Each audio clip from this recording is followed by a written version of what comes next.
Mesdames, Messieurs, bonsoir. Jamais sans doute ces 10 dernières années, on a vécu Tour de France plus passionnant, plus passionné, plus incertain quant à la victoire finale.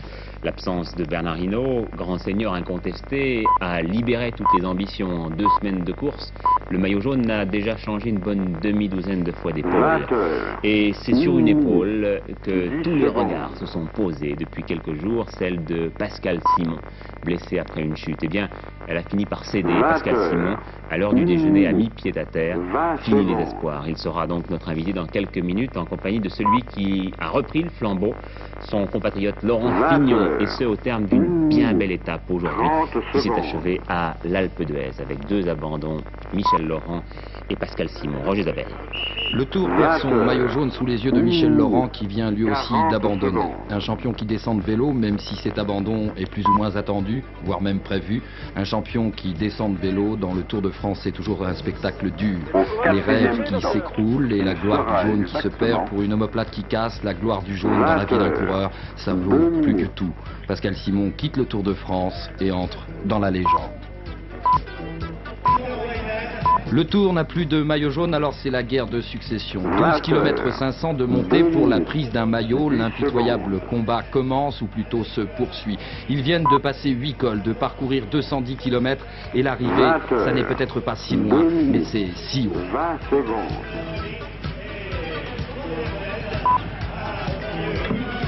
Il fait une chaleur torride, et pendant que devant, là, quelques hectomètres plus haut, on se bat pour le maillot, d'autres souffrent, mais montent. Corredor, le Colombien, est lâché. 20 heures, 2 minutes, 40 secondes.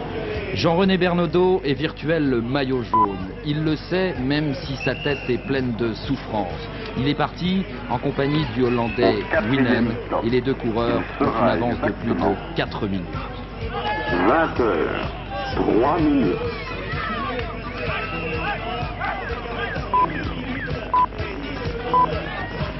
4 minutes d'avance sur un groupe de poursuivants dans lequel on retrouve Fignon, le 2e à ce moment-là au classement général en maillot blanc. Il y a également Van Impe, le champion de Belgique, et Jiménez, le roi colombien de la montagne. 20 heures, 3 minutes, 20 secondes. Pendant ce temps, derrière, Robert Alban se fâche après son vélo, après ses jambes, après cette montée qui fait si mal.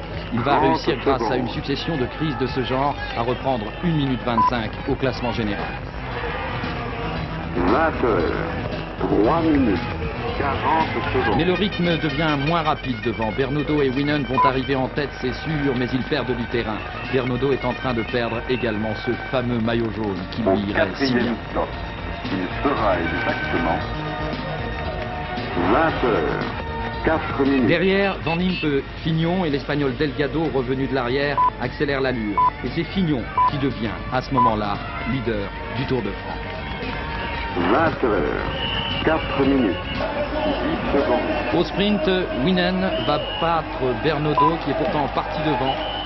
Bernaudot qui va perdre la 3e place, prendre la 3e place au classement général à 2 minutes 33 du nouveau leader. Le nouveau leader, le voilà. C'est Laurent Fignon, suivi de Van Impe et de Delgado, Delgado l'Espagnol, second ce soir au général à 1 minute 08 de Laurent Fignon, nouveau maillot jaune. 20 heures,